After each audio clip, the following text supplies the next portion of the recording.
امریکہ میں تعلیم حاصل کرنے کے خواہشمند غیر ملکی طلبہ کے لیے ایک بڑا دھچکا۔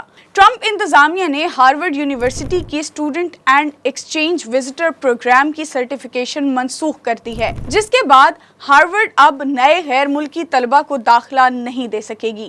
یہ فیصلہ امریکی محکمہ ہوم لینڈ سیکیورٹی کی سیکریٹری کرسٹی نوم کی جانب سے جاری کردہ لیٹر کے ذریعے کیا گیا۔ حکومت کا الزام ہے کہ ہارورڈ یونیورسٹی کیمپس میں یہود مخالف جذبات کو فروغ دے رہی ہے، پرو حماس ہمدردیوں کی حمایت کر رہی ہے اور چینی کمیونسٹ پارٹی کے ساتھ روابط رکھتی ہے۔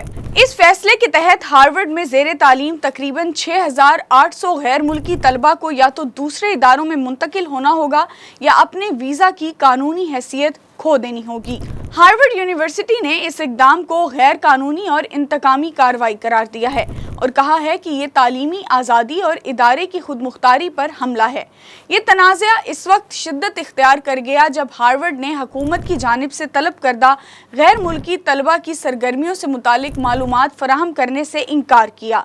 مارچ میں حکومت نے یونیورسٹی پر یہود مخالف رویہ روکنے میں ناکامی کا الزام لگایا اور $256 ملین کا معاہدہ معطل کر دیا۔ ساتھ ہی $8.7 ارب کی گرانٹس بھی ریویو میں ڈال دی گئیں، اور اب یہ فیصلہ نہ صرف ہارورڈ بلکہ امریکہ بھر میں موجود 11 لاکھ غیر ملکی طلبہ کے لیے بھی غیر یقینی صورتحال پیدا کر رہا ہے۔ سوچنے کی بات یہ ہے، کیا یہ تعلیمی آزادی پر حملہ ہے یا سیاسی چال؟